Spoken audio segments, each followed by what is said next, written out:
वो बीमार है, वो अपने बेटे की शादी में नहीं आया। उन्होंने मुझसे कहा कि हजरत आप घर में अवेलेबल हैं, अभी बाकी बाहर कहीं नहीं गए हैं, बस निकाह आप पढ़ा दो। मैं गया, मैं निकाह पढ़ाने किया गया। जब मैंने वहां औरतों की बेपर्दगी को देखा तो अल्लामान वल हफीज यानी गरीब गरीब लोग घराने की बेटियां जिसके बाप मजदूरी करते हैं, ठेला चलाते हैं, वो भी शादी ब्याह में कीमती कपड़े पहनकर और नीम बरहना होकर नुमाइश करना चाहती है। और ये तो लड़कियों का हाल हुआ, लड़कों का हाल क्या देखा? मैंने देखा एक छोकरा 18-20 साल का औरतों की तरह बाल रखे हुआ है और उस बाल को रबड़ से वो बांधे हुआ है। आजकल जो अरब ममालिक के चंद जोकर वो इस तरह के बाल रखते हैं। अभी मैं कश्मीर गया था 4 साल पहले एक जलसे में, तो तारुफ करवाया गया कि अरब से आए हैं और इस साहब ये अरबी जबान जानते हैं, ये अहले सुन्नत व जमात से बिलोंग करते हैं। और उन्होंने आकर के कुछ बातें भी कही और उनका सर का बाल जब देखा तो औरतों की तरह लंबा बाल, उसमें रबड़ बांधे हुआ है। ये अरब से आए हैं, ये साहब रबड़ बांधे हुए आए। तो मर्द औरत बनना चाह रहे हैं और औरत जींस टी शर्ट पहन के मर्द बनना चाह रही है। आया है हदीस में मर्दाना वज़क़त इख्तियार करने वाली औरतों पर लानत है, और वो मर्द जो निस्वाना वज़क़त अपनाए, ज़नाना वज़क़त अपनाए, उन मर्दों पे लानत है। जो मर्द औरतों की तरह कपड़ा पहने, जो मर्द औरतों की तरह चप्पल पहने, जो मर्द औरतों की तरह बाल रखे, उस पर लानत है, अल्लाह की लानत है, उस पर अल्लाह के फरिश्तों की लानत है। तो जिस पर अल्लाह की लानत हो उस घर में बरकत कहां से होगी, उस चेहरे पे खुशी कहां होगी, उस औलाद की वजह से माँ बाप के दिल को राहत कहां से मिलेगी। इसलिए ए नौजवान, मैं तुझसे मुखातब हूं, नकल करने में अंधा मत बन जाना, किसी की पैरवी करने में अपनी आखिरत को दांव पे मत लगाना। मैं हर तकरीर में इस जुमले को दोहराता हूं कि शायद दिल में लग जाए ठीस बनकर कि दुनिया का 100 साल एक सेकंड है अल्लाह के नजदीक। अब मरने के बाद जहां सबको जाना है वहां का एक दिन 50,000 साल के बराबर है। काना मिकदार हो 50,000 सना, ताकि दिमाग में रहे कि दुनिया का ऐश एक आरजी है, वक्ती है, आंशिक है, प्रोफेशनल है, जुज़वी है। असल ऐश तो वहां का है। दिमाग में वहां का ऐश बैठ जाए, दिमाग में वहां की तकलीफ बैठ जाए जहां की तकलीफ एक सुई की नोक के बराबर। अगर जहन्नम में छेद कर दे फरिश्ता तो दुनिया के सारे लोग गर्मी से परेशान हो जाए, जैसे ऐसा लगे जैसे कि दुनिया का सारा दरख्त जलकर राख हो जाएगा। अगर जहन्नम में सुई की नोक के बराबर छेद कर दिया गया तो दुनिया में कोई सब्जा नहीं रहेगा, दुनिया में कोई हरियाली नहीं रहेगी, सारे दरख्त जलकर राख हो जाएंगे। वो खतरनाक आग, वो खतरनाक सांप, वो खतरनाक बिच्छू जहन्नमियों के लिए तैयार है। जिसने दुनिया में आजादाना ढंग से जिंदा रहा, कोई खुदा कोई रसूल नहीं, दुनिया की जिंदगी चंद दिन के जैसे चाहो जी लो। मैं इसीलिए इस्लामी सोच पैदा करना चाहता हूँ कि हमारे काफिरों के बच्चे हमारे लिए मॉडल नहीं है। वो जैसे कहते मैं भी करूं। अभी एक अलग ट्रेंड चला है, ये बर्थडे पार्टी का ट्रेंड चला है। हर मुस्लिम मोहल्ले में केक वाली दुकान जो आज से 15 साल पहले देखने को नहीं मिलती थी, कहीं कहीं गैर मुस्लिम के मोहल्ले में दुकान मिलती थी। अभी मैं देख रहा हूँ हर मोहल्ले में गालिबन वो केक की दुकानें हैं, स्वीट्स की दुकानें, जिसमें मिठाई तो कम है मगर केक ज्यादा है। मैंने पूछा कि केक क्यों, तो जवाब मिला कि आजकल बर्थडे पार्टी मनाने का ट्रेंड समाज में बढ़ गया है, इसलिए रोजाना केक की सप्लाई होती, रोजाना किसी न किसी का बर्थडे होता है। जो काम काफिरों का था, जो काम यहूदो नसारा का था, जो काम अमेरिका यूरोप के क्रिश्चियनों का था, वह काम हिंदुस्तान, नेपाल, बांग्लादेश, पाकिस्तान के मुसलमानों ने करना शुरू कर दिया। अपने बेटे का बर्थडे मनाना, उसमें दुकान से केक लाना और उसको छुरी से काटना और सारे बच्चे तालियां बजा के हैप्पी बर्थडे टू यू का नगमा गाना, ये ट्रेंड चल पड़ा है। जबकि इस्लामी बर्थडे का तरीका यही था कि बच्चों की जब तारीख विलादत आए तो बच्चे को सामने बिठा के कह दें कि मेरे लाल तेरी पैदाइश हुई थी 1980 में और आज 1990 है, तो 10 साल हो गए तेरी जिंदगी के, तो 10 साल तेरी जिंदगी के कम हो गए। अगर अल्लाह ने तुझको 60 साल की जिंदगी दी है तो अब समझ ले कि तेरे 50 साल ही बाकी रह गए, 10 साल खत्म हो गए। जब बच्चा 20 साल का हो तो माँ बाप फातिहा दिला के बच्चे को बावर कराए। अगर अल्लाह ने तुझको 80 साल की जिंदगी दी है, कोई नहीं जानता कि कल भी तेरी मौत आ सकती है, लेकिन मैं फर्ज कर लेता हूं कि अल्लाह ने 80 साल तुझको जिंदगी दी, तो 80 साल में ये 20 साल खत्म हो गए और तेरी जिंदगी के सिर्फ 60 साल बच गए, ये 20 साल खत्म हो गए। यानी बर्थडे का मतलब हर आने वाला बर्थडे हमें मौत से करीब करता है, हमें कब्र से करीब करता है, हमें आखिरत से करीब करता है। तो अकलमंद है वो बाप जो अपने बच्चों की घुट्टी में आखिरत पिलाए, जो अपने बच्चों की घुट्टी में जन्नत की तड़प पिलाए, जो अपने बच्चों की घुट्टी में जहन्नम से बचने का शौक पिलाए, वो हर माँ बाप वफादार है जो अपने बच्चों की आखिरत की फिक्र ज्यादा करे, दुनिया की फिक्र कम करे। यहाँ तो 99% लोग सिर्फ दुनिया का ही चर्चा करते हैं। कहीं खाल खाल करोड़ों में अक्का दुक्का कोई मिलता है जो अपने बेटों के सामने आखिरत की बात करते हैं। स्कूल कॉलेज में पढ़ाने के बाद उसकी नमाज का ख्याल रखते हैं। स्कूल कॉलेज में पढ़ाने के बाद कि स्कूल के वक्त में स्कूल ड्रेस पहनना अगर जरूरी है, वहां से वापस आने के बाद इस्लामी ड्रेस पहन लेना, और वो चड्डी मत पहनना या हाफ पैंट मत पहनना।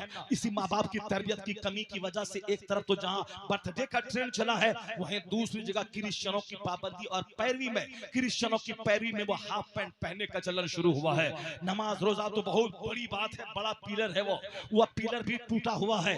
और ये जो इस्लामी कल्चर था हमारा, हमको कल्चर भी मेरे हाथ से निकल रहा है। मुसलमानों का कल्चर था लुंगी पहनना, यह लुंगी सीधा साधा ढीला ढाला लिबास है। और फिर पायजामा पहनना, ये साहबे कराम की सुन्नत है। हुजूर ने कभी पायजामा नहीं पहना, सरकार ने हमेशा लुंगी पहनी, पायजामा को पसंद किया है। अलबत्ता पायजामा साहबे कराम ने पहना है, साहबे कराम भी हमारे लिए मॉडल है। हुजूर ने फरमाया है असहाबी कन नुजूम, मेरे सहाबा सितारों की तरह है, जिसकी पैरवी करेगा तू हिदायत पाएगा। सहाबा की पसंद है पायजामा, हुजूर की पसंद है पायजामा, मगर हुजूर ने इस्तेमाल नहीं किया है। ये कहीं किसी हदीस से साबित नहीं है। अलबत्ता पायजामा खरीदना साबित है और पायजामा को पसंद करना साबित है। एक खातून सामने फिसल गई, उनके कुछ आज़ा खुल गए तो हुजूर ने आंखें बंद कर ली और हुजूर दुआ करने लगे, इलाही पायजामा पहनने वाली औरतों को तू बख्श दे। क्या मतलब? औरतें पायजामा पहने, औरतें हिंदुआना तौर पर साड़ी न पहने, औरतें हिंदुआना तौर पर बेलोज न पहने, जिसमें के पेट जो सबसे कीमती आज़ा है, शर्मगाह के बाद सबसे ज्यादा नाजुक आज़ा में से एक उज्व है वह पेट का। पेट जिसके देखने के बाद बदन में शहवत की झुरझुरी पैदा होती है, यानी एक शर्मगाह, दूसरा पिस्तान और तीसरी चीज है पेट। इस्लाम ने उसको ढकने का पर्दा फर्ज करार दिया है। गर्दन का छुपाना फर्ज है, कलाई का छुपाना फर्ज है, गले का छुपाना फर्ज है। यहाँ तक कि चंद जाहिल औरतें जो हज करने जाती हैं, वो हज इस कानून नहीं जानने की वजह से दौरान तवाफ वो इस्तिलाम करते हुए उनका हाथ जब ऊपर होता है तो कुर्ता नीचे सरकता है और यह कलाई उसकी खुल जाती है, खोलना हराम है। मक्का की एक नेकी 1 लाख के बराबर, तो एक गुनाह भी 1 लाख गुनाह के बराबर है।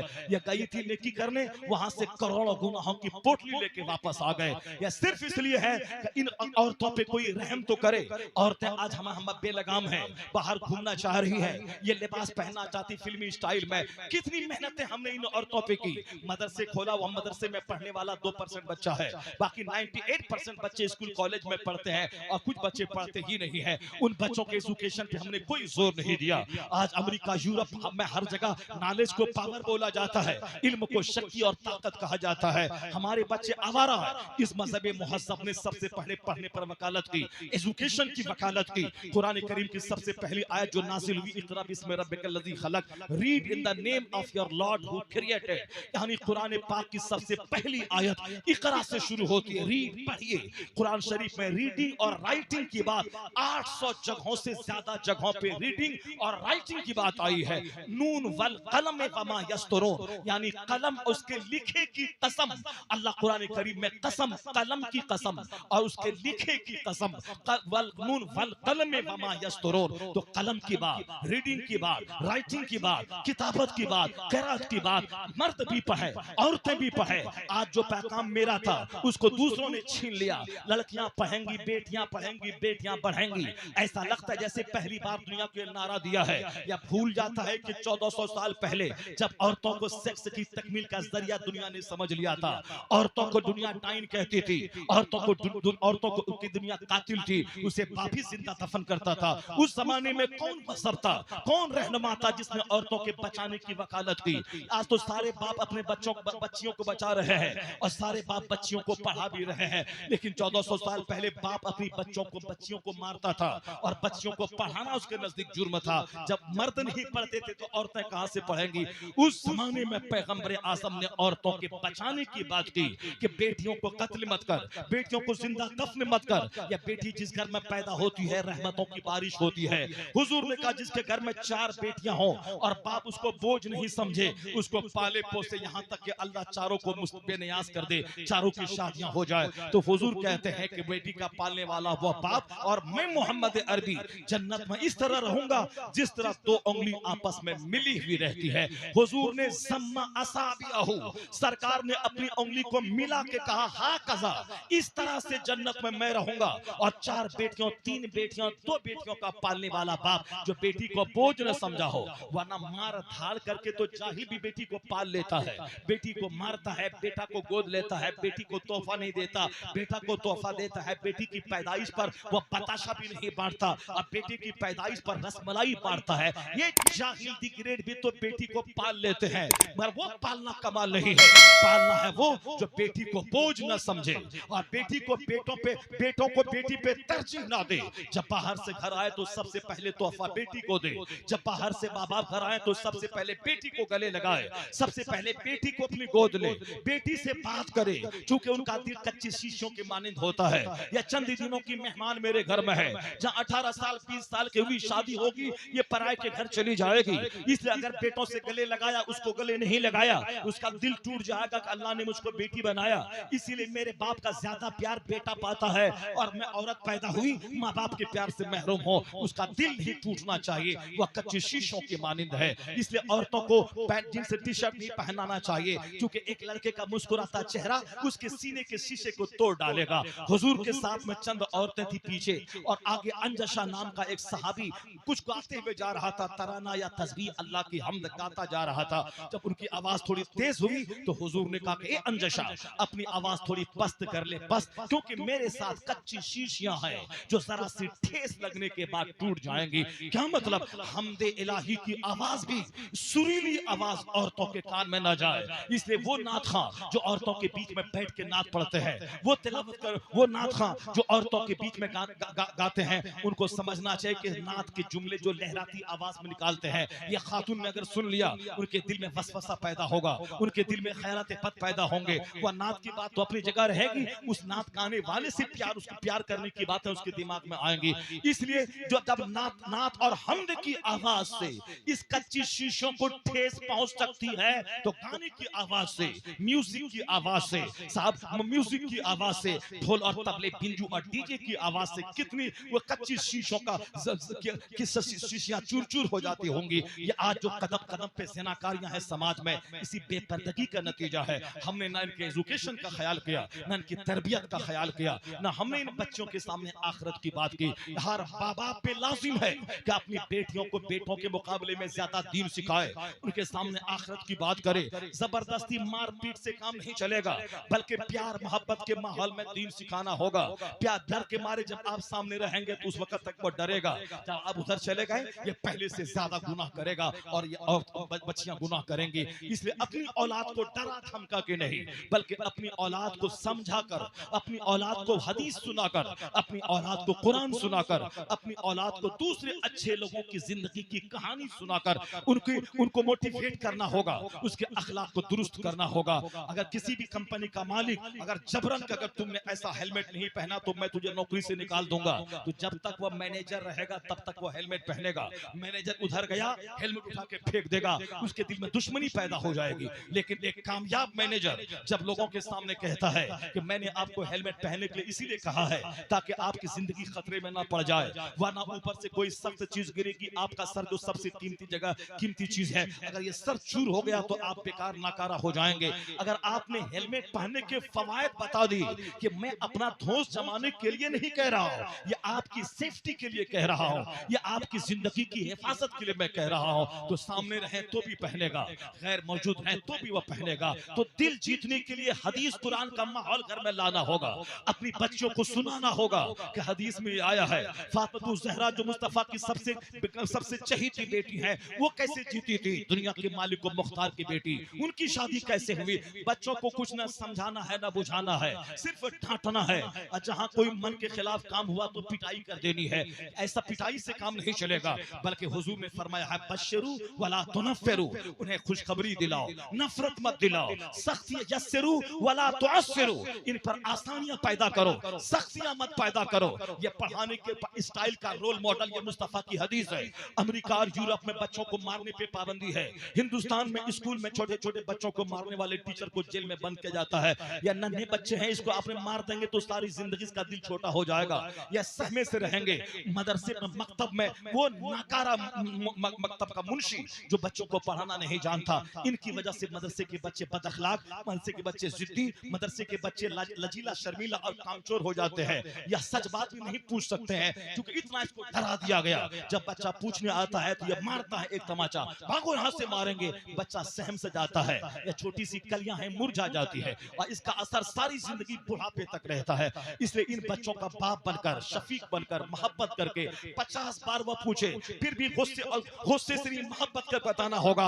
यही बच्चा जिसका सीना कुशादा हो गया, जिसके दिमाग में एतराज करने की आदत पैदा हो गई, हक जानने का तजस्सुस पैदा हो गया, फिर यही बच्चा आगे चल के मुफक्किर बनेगा, मुहद्दिस बनेगा, आईएएस ऑफिसर बनेगा। ये नाकारा निज़ाम तालीम है कि बच्चों को डांटना, बच्चों को मारना। आज दुनिया के लोगों ने कहा खबरदार, ये तर्ज तालीम गलत है, बच्चों के मुस्तकबिल को बर्बाद करने वाला है। फिर वही जुमला मैं इख्तियार करूंगा, जहां आज यह लोग पहुंचे हैं कि नरमी में जो फायदा है सख्ती में नहीं है, मोहब्बत में जो फायदा है नफरत में नहीं है, प्यार मोहब्बत की बात से जो फायदा है किस्सा कहानी सुनाकर वह डांट में फायदा नहीं है। जहां ये पहुंचे हैं कि खुशखबरी दीजिए, ये मत बोलिए कि तू क्या बनेगा, तेरा बाप हल जोतने वाला, तू क्या पढ़ पाएगा, जब तेरा दादा ना पढ़ा, तेरा बाप ना पढ़ा तो तू क्या पढ़ेगा। इस नाकारे माहौल में बच्चा और डकैत और चोर हो जाएगा, नहीं पढ़ पाएगा। बल्कि उस्ताद को कहा गया बाप से ज्यादा उदार दिल रख, उसको बोल जो नाकारा है, कभी है, कुंद जहन है, उसको बोलेगा कि तू क्या पढ़ पाएगा तो और नर्वस हो जाएगा। उसको यह बोल कि तू तो डॉक्टर बनने की सलाहियत रखता है, तू तो इंजीनियर बनने की सलाहियत रखता है, तेरे अंदर वो कला मौजूद है, एक खतीब बन सकता है, एक स्पीकर बन सकता है। तो वो कभी जो कुछ बनने के काबिल नहीं था, मेरे मोटिवेशनल बात से उसको अंदर का जो शौक है वह जगेगा, मेहनत शुरू करेगा। फिर जिसे मैंने कहा था किसान का बच्चा किसान, वही किसान का बच्चा जबरदस्त फकी बन जाएगा और फकी बन के दुनिया वालों को दिखलाया। ये बात अमेरिका यूरोप के लोग आज एजुकेशनल सिस्टम में बदलाव ला करके बासाबता टीचरों को की ट्रेनिंग में ये बात बताते हैं। 1400 साल पहले न अमेरिका का पता था, न हिंदुस्तान में एक पढ़ा लिखा आदमी था, न चाइना जापान के विकास की कहानी थी। उस जमाने में साइंस का नाम तक दुनिया नहीं जानती थी, पर हुजूर ने जहां नमाज रोजे हज और ज़कात की बात की है, जहां निकाह खुला और तलाक की बात की है, जहां माँ की गोद से लेके कब्र की गोद तक जीवन के हर क्षेत्र में इस्लाह की बात की है, वही तर्ज़े तालीम पे भी मुस्तफा ने कहा है बशरू वला तुनफिरू यस्सिरू वला तुअस्सिरू, यानी इनको खुशखबरी दिलाए, नफरत ना दिलाए, आसानी पैदा करे, सख्तियां पैदा ना करे। जहां अमेरिका के आज एजुकेशनिस्ट माहिर तालीम की नजर आज पहुंची है, वही मुस्तफा जाने रहमत की नजर 1500 साल पहले पहुंची है। यह इस बात की दलील है कि दूसरे सारे महान छोटे हैं, सबसे बड़े कोई है तो मुस्तफा की जात। इसलिए रज़ा ने बरेली से आवाज दी, सारे ऊंचों में ऊंचा समझिए जिसे है उस ऊंचे से ऊंचा हमारा नबी। नारे तकबीर, नारे रिसालत, इस्लाहे मुआशरा कॉन्फ्रेंस, मसलके आला हजरत, नारे तकबीर, नारे रिसालत। अपने घरों में मोहब्बत का माहौल पैदा करना होगा, अपने घर में दीन का माहौल पैदा करना होगा। पीर साहब हैं और घर में दीन की बात ही नहीं करते हैं, मौलाना साहब हैं अपने बाल बच्चों के सामने दीन की बात ही नहीं करते हैं, साहब प्रोफेसर साहब, इंजीनियर साहब, डॉक्टर साहब हैं अपने घर में दीन की बात कर रहे हैं, और या पीर साहब हैं जो अपने घर में दीन की बात ही नहीं कर रहे हैं। इसे ऐसे मौला अली ने कहा था आखिर जमाने में वह जाहिल का इबादत गुजार, इसने मेरी कमर तोड़ दी, और आलिम फासिक इसने मेरी कमर तोड़ दी। यानी आलिम फासिक से इस्लाम का ज्यादा खतरा है और जाहिल इबादत गुजार से ज्यादा खतरा है। आज जोहला में इबादत का माहौल पाया जाता है और पढ़े लिखे लोगों में इबादत से आजादी का माहौल पाया जाता है। अपने घर का माहौल सुधारिए, जमीन मकान खरीदना जरूरी नहीं, बच्चों को दीन और अखलाक सिखाना जरूरी है। बच्चों को मुस्तफा से करीब कीजिए, बच्चों को कुरान करीम से करीब कीजिए। मुआशरे में जब इस्लाह पैदा होगी तो गुर्बत में भी मजा आएगा, झोपड़ी में भी सुकून मिलेगा। अपने बाल बच्चों को दीन सिखाएंगे, उसमें सुकून मिलेगा। मैं दाद देता हूँ, मैं मुबारकबाद पेश करता हूँ, हमारे जनाब मुजीबुर रहमान भाई ने यही काम किया है, एक एजुकेशन की फील्ड दी है, एक तालीम का एक प्लेटफॉर्म दिया है। अगर मैंने गरीबों का घर बना दिया, वो भी एक अच्छा काम था, मगर मैंने एक प्लेटफॉर्म एजुकेशन का दिया। किसी जलसे के बहाने 1000-2000 लोग आए, यहाँ कुरान हदीस की बात बयान की जाए, अगर 5 आदमी भी यहाँ से उठ के गए, उनका दिल सीधा हो गया, तो फिर याद रखें 50 खरब का मकान बनाना उतना माना नहीं रखता जितना 5 आदमी को दीनदार बना देना ये माना रखता है। तो हमारे मुजीबुर रहमान भाई ने अपने कीमती पैसों से एक प्लेटफॉर्म दिया, और हम लोगों ने भी आके घंटा, 1.5 घंटा, 2 घंटा, हमारे पेशरो खतीब मौलाना मोहम्मदीन साहब ने भी, उन्होंने भी आपको एक दीनी बातें बताई। ये एक दीनी प्लेटफॉर्म है। सबसे पहले इस्लामी सोच, ये दाढ़ी बाद में पहले सोच बदलनी चाहिए, ये टोपी बाद में पहले सोच बदलनी चाहिए। अगर अल्लाह पर यकीन ही नहीं है तो दाढ़ी और टोपी से क्या फायदा। इसलिए सोच का बदलने का काम ये जलसा करता है, टेंडेंसी बदलने का काम ये जलसा करता है। जब आदमी पहले बात गौर से सुनता है, फिर तन्हाई में गौर करता है, फिर उसके हालात में तब्दीली पैदा होती है, तब उसकी सोच जहां बदली, फिर हाथ और पांव से अच्छे अमाल का सुदूर और ज़ुहूर होता है। अल्लाह तबारक व तआला हमारे मुजीबुर रहमान भाई के कारोबार में बरकतें अता फरमाए। इसी तरह से दिन का काम फजूलियात से बचते हुए कायदे से हमेशा करते रहने की अल्लाह तौफीक अता फरमाए। जरा जोर से बोलिए ना आमीन। मैंने जो अभी आपका 1.5 घंटे का टाइम लिया, मैंने 1 मिनट 1 सेकंड भी मैंने आपका बर्बाद नहीं किया। ये तकरीर 10 बजे होनी चाहिए, 10 से 12, पता नहीं लोग सिर्फ उल्टा पुल्टा सिस्टम करते हैं, सिर्फ नातखानी करवाते हैं, और साहब जो क्रीम टाइम है आधा पिंडाल खाली हो गया, सब लोग चले गए। ये बातें वो हैं कि हमारे नौजवान जो नात सुनने आते हैं, नात बाद में सुने, पहले वो कुरान हदीस सुन ले। इस ट्रेंड को अपनाना होगा। उलमा इकराम, मस्जिद के अइम्मा इकराम को, लोगों को मशवरा देना होगा, घर वालों को, कि नातखानी 2 बजे के बाद होगी। सबसे पहले जितने भी खुतबा हैं सबकी तकरीर होगी, नातखानी बाद में होगी। जहां जहां भी इस सिस्टम पे अमल हुआ, जलसा बेहद कामयाब रहा। चूंकि लोगों ने नात सुनने के बहाने तकरीरें भी सुन ली, और आप ये बोलेंगे कि क्या फायदा होता है, ऐसा नर्वसनेस माहौल में मत जिए। एक मुनाजरा हुआ था एक आलिम दीन और तहरिया के बीच में, दिन भर मुनाजरा चलता रहा, कोई अपनी शिकस्त को तस्लीम नहीं किया। जिस तरह गलथोथरी और बकवास होती है, नहीं मानेंगे, नहीं मानेंगे, नहीं ये नहीं है, उसी तरह से गलथोथरी तहरिया करता रहा। आलिम दलील पे दलील देते रहे, ना इन्होंने हार मानी ना उन्होंने हार मानी, मुनाजरा बेमतलब खत्म हो गया। 1 महीने के बाद पता चला जो तहरिया काफिरों की तरफ से मुनाजरा करने आया था, पक्का नमाजी, पक्का दीनदार, पक्का मस्जिद को आबाद करने वाला शख्स बन गया। और ये आलिम जो इस्लाम की तरफ से वकालत करने आया था, ये तहरिया हो गया, दाढ़ी मुंडाली, इन्होंने सर की टोपी उठा के फेंक दी, ये खुद काफिर बन गया। और जो काफिर कुफ्र की वकालत करने आया था, वो पक्का मुसलमान, पक्का नमाजी बन गया। इसलिए बातें रायगा नहीं जाती हैं। इसको कभी भी आप मसम जलसा से क्या फायदा होता है, घंटे 2 घंटे की तकरीर का असर बरसों तक होता है, कभी कभी सदियों तक होता है। अल्लाह तबारक व तआला हमें दीन सुनने, दीन सीखने और दीन पर अमल करने की तौफीक अता फरमाए। अल्लाह ताला हमें दीन सीखने और दीन सुनने की तौफीक अता फरमाए। जलसा मुजीबुर रहमान भाई ने करवाया, उन्होंने 5 लाख रुपए खर्च किया, और मालिक 50 आदमी बन जाता है। पैसा उसका खर्च होता है, सस्ता मालिक बनना बड़ा आसान है। जो काम किया उसने, पैसा खर्च किया उसने, आलिमों को बुलाया उसने, पिंडाल सजाया उसने, मालिक वो हो गए जो 1 पैसा खर्चा नहीं किया। सब गलत गलत मशवरा दे के मालिक बनना चाहते हैं।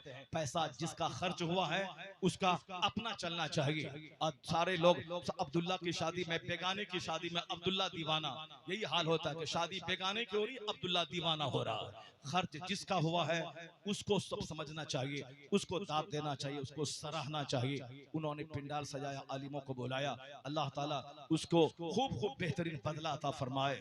अल्लाह ताला हमको और आपको सबों को दीनी मजलिसों में आने, दीन सुनने और सीखने का हमेशा जिंदगी पर तौफीक अता फरमाए। आमीन व आखिर दावाना अल्हम्दुलिल्लाहि रब्बिल आलमीन। एक बार जोर से बोलिए ला इलाहा, हाथ उठा के बोलिए जोर से ला इलाहा इल्लल्लाह, और जोर से ला इलाहा इल्लल्लाह, ला इलाहा इल्लल्लाह।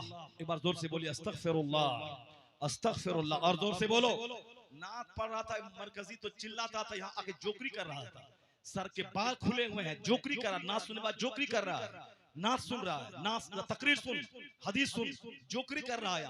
और अभी कलमा नहीं आ रहा है सब जुबान पे, और सब सोचता है जल्दी खत्म हो जाए, नहीं करेंगे खत्म, 3 घंटे के बाद खत्म करेंगे, जो क्या करना मत करो। नात सुन, नात सुन, नात नेपाल गरीबों का मुल्क है और जाहिलों का मुल्क है, इसलिए सबसे बड़ा फितना इसी नेपाल में है। एक घर में 10 लोग हैं, 10 फिरके और 10 साहब ग्रुप में बटे हुए हैं। ये जहालत उस वक्त तक रहेगी जब तक कि कुरान हदीस की इज्जत नहीं करेगा, कुरान हदीस की कद्र नहीं करेगा, और जब तक नमाज नहीं पढ़ेगा इसी तरह तेरा गलत इस्तेमाल लोग करते रहेंगे। नात और कव्वाली का माहौल खत्म कर, पैसा खर्च करने का एक सीमित माहौल में कर। एक मुकर्रिर को बुलाओ जो 2-2.5 घंटे खिताब करे, सुने और घर जाओ, ताकि हर महीने जलसा करवाओ, हर 3 महीने जलसा करवाओ। 5 लाख में 10 जलसे हो सकते थे, 10 जलसे हो सकते थे। जिसने भी मशवरा दिया मेला लगाना, ठेला लगाना, उसने गलत मशवरा दिया। 5 लाख में 10 जलसे होते, 10 जलसे में 10,000 लोगों का फायदा होता। और कभी इन जोकरों की ख्वाहिश की तकमील नहीं करनी है। उलमा कराम अगर जिम्मेदार हैं, अगर सेंसिटिव हैं कि अब दिन में समाज में इस्लाह होनी चाहिए, खबरदार कभी भी जलसा जुलूस में किसी शायर को ना बुलाएं, किसी भी शायर का मुकम्मल तौर पर नहीं बुलाएं। अगर शेर सुनने का शौक है तो अलग से मुशायरा करवाएं, बस में नात कायम करें, महफिले नात कायम करें। उस महफिले नात में अच्छे नात खानों को बुलाएं, जो नमाजी नात खां हो, जो नेक नात खां हो, नमाजी हो। उसका कलाम सुनेंगे तो आंख से आंसू बहेगा, सीना साफ होगा। ये सब जोकरी वाला काम मत कीजिए। वो गाने के तर्ज पे बहुत सारे लुच्चे लफंगे किस्म के लोग गाना गाते हैं, गाने के तर्ज पे वो नात पढ़ते हैं, मंडोले तंडोले के कोई पढ़ता है, कोई साहब दरिया के पार के गाने के तर्ज पे कोई पढ़ता है, कोई कुछ पढ़ता है।